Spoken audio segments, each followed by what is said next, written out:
Hello student, हम पढ़ रहे हैं आपका सब्जेक्ट सर्विंग फर्स्ट। इसमें हम पढ़ रहे हैं आपका जो चैप्टर है लेवलिंग, और इसमें हम पढ़ेंगे आज हाइट ऑफ इंस्ट्रूमेंट मेथड पे सॉल्व एक न्यूमेरिकल। उससे पहले हम थोड़ा अरिथमेटिक चेक देख लेते हैं कि इसमें अरिथमेटिक चेक क्या लगता है।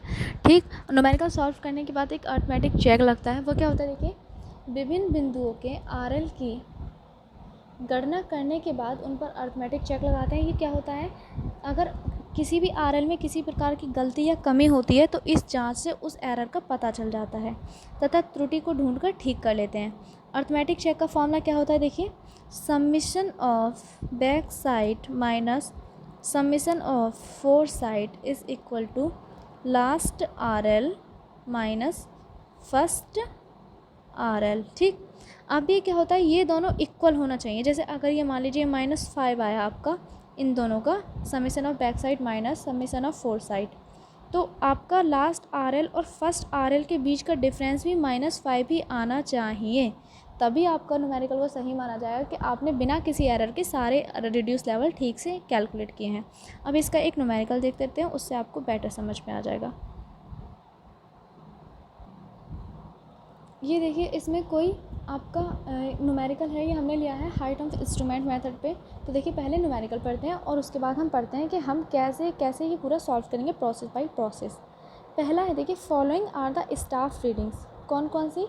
ये सारी स्टाफ रीडिंग्स हैं जो taken by a 4 metre long staff, 4 metre लंबे एक स्टाफ पर स्लोपिंग ग्राउंड मतलब एक ढालू ग्राउंड पर ये रीडिंग ली गई है। अब स्लोपिंग ग्राउंड पे तो लेवलिंग होती है, जो ऑलरेडी समतल है वहाँ पे हम क्यों करेंगे। ठीक, तो वही चीज़ है ना, स्लोपिंग ग्राउंड पे ली गई है एक reading, following are the staff reading at every 3 metre interval at A. ठीक, अब तो पहले हम रीडिंग देख लेते हैं हमारी कौन कौन सी है। देखिए, रीडिंग है 0.501, अच्छा, जितनी भी रीडिंग है ये आप खुद से देख लेना। 1.900, 2.900, 3.300।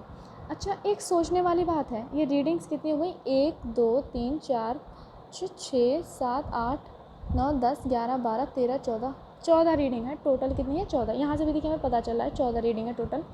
तो हम क्या करेंगे, हमें कैसे पता पड़ेगा कि कौन सी बैक साइड है और कौन सी फोर साइड है, क्योंकि अगर न्यूमेरिकल पूछा जाएगा तो उसमें सिर्फ रीडिंग्स दी गई होंगी।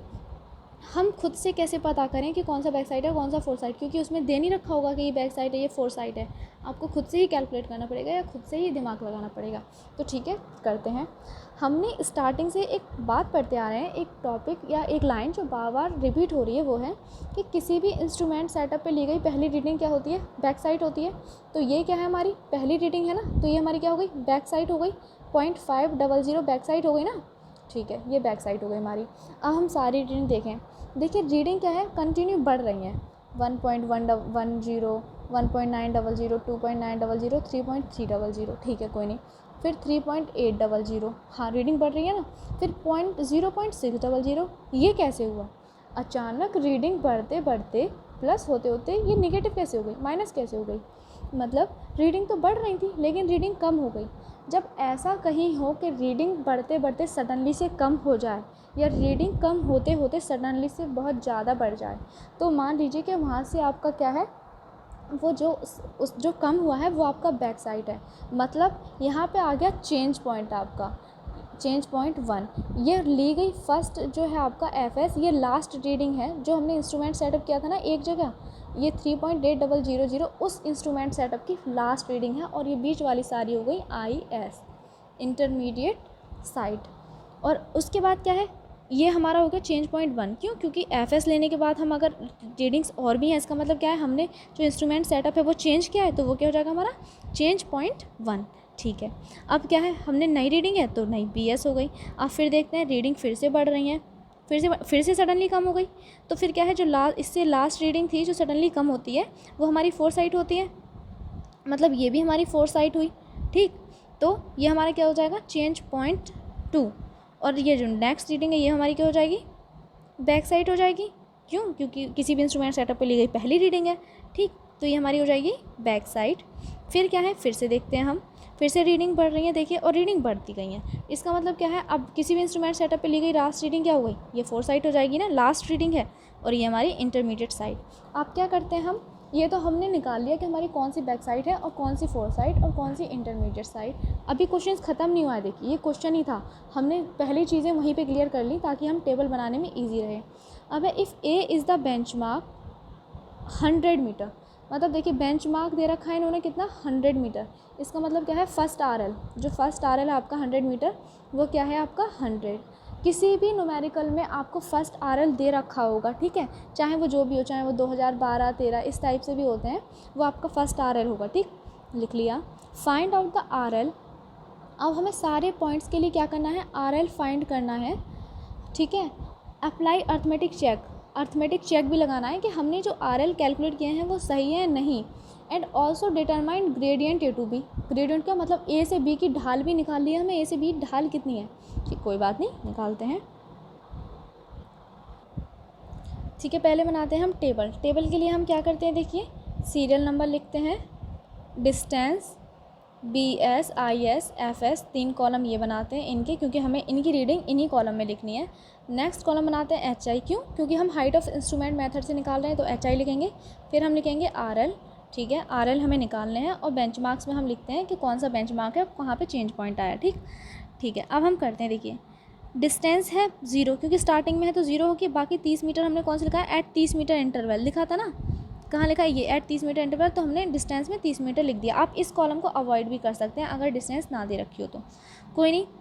पहली रीडिंग है बैक साइड, हमने लिख दिया बैक साइड में, बाकी की कितनी 1 2 3 4, 4 रीडिंग क्या है इंटरमीडिएट साइड, हम इन क्या करेंगे, इन चारों रीडिंग को हम इंटरमीडिएट साइड में लिख देंगे, अभी लिख दो तुरंत के तुरंत, ठीक, इंटरमीडिएट साइड तक का हमने कॉलम बना दिया। लास्ट की रीडिंग क्या है हमारी 4 साइड है, अब हमने ये लास्ट रीडिंग 4 साइड लिख दी। अच्छा हम ऐसे नहीं कर सकते कि इंटरमीडिएट साइड की रीडिंग अगर फर्स्ट बैक साइड है तो यहाँ से हम पहली इंटरमीडिएट साइड की रीडिंग इसमें लिखें, नहीं, ठीक है। अगर बैक साइड फर्स्ट में आ गया तो इंटरमीडिएट साइड हमेशा सेकंड रीडिंग, जैसे जैसे रीडिंग का नंबर होता है वैसे ही लिखी जाती है। देखिए 1 2 3 4 ये छठे नंबर की रीडिंग है ना, तो 4 साइड छठे नंबर में ही लिखी जाएगी, इस बात का विशेष ध्यान रखें। अब हाइट ऑफ इंस्ट्रूमेंट निकालने के लिए क्या करते हैं, हाइट ऑफ इंस्ट्रूमेंट कैसे निकालते हैं, देखिए जो आपका आरएल था, हाइट ऑफ इंस्ट्रूमेंट क्या होता है, बेंचमार्क प्लस बैक साइड, यही तो होता है, RL is equal to BM, RL जो होता है वो आपका क्या होता है, बेंचमार्क होता है, ठीक, ये बात आप ध्यान रखें, आरएल आपका क्या होता है, बेंचमार्क होता है जो गिवन है, ठीक। तो क्या होता है, हाइट ऑफ इंस्ट्रूमेंट निकालने के लिए क्या होगा, आपने फॉर्मूला पढ़ा था, HI इज इक्वल टू क्या था, BM प्लस BS था ना, तो हम हाइट ऑफ इंस्ट्रूमेंट कैसे निकालेंगे, जो RL हमारा 100 दे रखा है उसमें हम 0.500 ऐड कर देंगे, तो हमारा हाइट ऑफ इंस्ट्रूमेंट आ जाएगा कितना 100.500 मीटर। देखिए इन्होंने लिख भी रखा है रिमार्क्स में, ये बेंचमार्क है हमारा फर्स्ट RL बेंचमार्क, ठीक। अब आता है हमारा, अब हम बाकी के RL कैसे कैलकुलेट करेंगे, हाउ, तो हमने कैलकुलेट कैसे करेंगे, जो हमारी इंटरमीडिएट साइड है, ठीक, उसको क्या करेंगे हम घटाएंगे किस में से, जो हमारा हाइट ऑफ इंस्ट्रूमेंट था। अब आपने RL का फॉर्मूला भी तो पढ़ा था ना, क्या था, HI माइनस IS और FS, ठीक, कभी भी बैक साइड को नहीं घटाएंगे, हमेशा याद रखना RL में से बैक साइड को नहीं घटाते, क्या होता है HI माइनस FS, और FS नहीं है जहाँ पे वहाँ पे IS को माइनस करेंगे, ठीक, बैक साइड हमेशा ऐड होता है किसमें, RL में, ठीक। फिर आता है हाइट ऑफ इंस्ट्रूमेंट हमारा क्या था 100.550, हमारी इंटरमीडिएट साइड है 1.110, तो हम जब इसमें से ये माइनस करते हैं, हमने हाइट ऑफ इंस्ट्रूमेंट में से ये इंटरमीडिएट साइड माइनस कर दी, देखिए आपको दिख रहा होगा ना, ये ऐसे माइनस किया गया है, तो हो गया 99.390। इस तरह से हमने क्या किया, हमारा नेक्स्ट RL आ गया, ठीक। फिर क्या किया, ये जो हाइट ऑफ इंस्ट्रूमेंट था इसी पहले वाले में से, ऐसा नहीं कि हर हाइट ऑफ इंस्ट्रूमेंट को हम करेंगे, नहीं, ये सिर्फ हम पहली बैक साइड की रीडिंग होगी सिर्फ उस पर करेंगे, और लास्ट रीडिंग तक हमारा यही हाइट ऑफ इंस्ट्रूमेंट चलेगा, क्यों, क्योंकि सारे एक इंस्ट्रूमेंट सेटअप पर एक ही हाइट तो हो सकती है किसी भी इंस्ट्रूमेंट की, रीडिंग्स के लिए चेंज थोड़ी होगी वो, आप खुद से सोच के देखिए। तो फिर क्या होगा, ये इस तरह से हम सारी रीडिंग के माइनस करके क्या करेंगे, निकाल लेंगे, ठीक, सारे RS आ जाएंगे। उसके बाद 4 साइड है ना, ये 4 साइड, इस 4 साइड को भी माइनस कर देंगे तो RL आ गया। अब जो 4 साइड पे RL आता है, यहाँ पे हमारा क्या था, देखिए चेंज पॉइंट 1 था ना, CP1, तो यहाँ लिख दिया हमने CP1 चेंज पॉइंट 1, रिमार्क्स में लिखते चलें। अब फिर से चीज़ है वही, अब चीज़ यहाँ उस पॉइंट के लिए RL कौन सा रहेगा, पहले वाला, नया नेक्स्ट पॉइंट आई 7 रीडिंग, नया इंस्ट्रूमेंट सेटअप हुआ BS पर, 0.60 क्या है, नया BS है। फिर से हमने रीडिंग वैसे ही लिखी सारी। अब क्या है, जो पहले RL था ना, पहले पॉइंट पर 96.70, नेक्स्ट पॉइंट के लिए भी यही RL रहता है। हमेशा याद रखें, जो 4 साइड पे आपका RL रहा होगा वही RL आपका क्या रहेगा, नेक्स्ट बैक साइड पे भी रहेगा। तो ये RL लिया, फिर से हमने हाइट ऑफ इंस्ट्रूमेंट निकाला, क्या है RL प्लस BS, फिर इसमें से हाइट ऑफ इंस्ट्रूमेंट में से ये सारी चीज़ें माइनस की, फिर से RL निकल गई, ये हमारा चेंज पॉइंट 2 था। इस तरह से हम सारी प्रोसेस कर लेते हैं सारी रीडिंग्स के लिए। फिर हम क्या करते हैं, अब हम लगाते हैं अर्थमेटिक चेक। अर्थमेटिक चेक क्या था हमारा, summation of BS minus summation of FS is equal to last RL minus first RL, यही था ना। तो हमारा क्या था, समेशन ऑफ BS आया हमारा 2.250 एंड समेशन ऑफ FS आया 10.300। अगर आपको नहीं हुआ था तो हम पीछे देख लेते हैं। देखिए हम यहाँ पे समेशन के लिए भी लास्ट में कर रखा है, ये हमने समेशन कर रखा है, इसका समेशन कर रखा है। फिर क्या है, फिर क्या है इसमें, ये हमने क्या किया, ये माइनस किया, तो ये हमारा -8, यह आया हमारा -8.05, सेम -8.05। तो दोनों अगर इक्वल आ रहे हैं तो हमारा क्या है, हमने RS ठीक निकाले हैं। अब ग्रेडियंस कैसे निकालेंगे, A से B का डिफरेंस, और लेवल A to B कितना है 8.05, ये डिफरेंस ही तो है ना। फिर है डिस्टेंस कितनी है A से B की 330 मीटर, क्योंकि हमने सारी कैलकुलेट की थी। ग्रेडियंट क्या होगा 330/8.05, ये आ गया समथिंग इज इक्वल टू 41। तो ग्रेडियंट क्या होगा हमारा 1:41।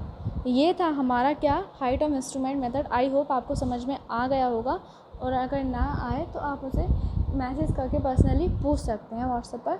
लेकिन आप बेहतर है कि इसको आप रिवाइंड करें और बार बार देखें। आप जितनी ज़्यादा प्रैक्टिस करेंगे उतना आपको समझ में आएगा।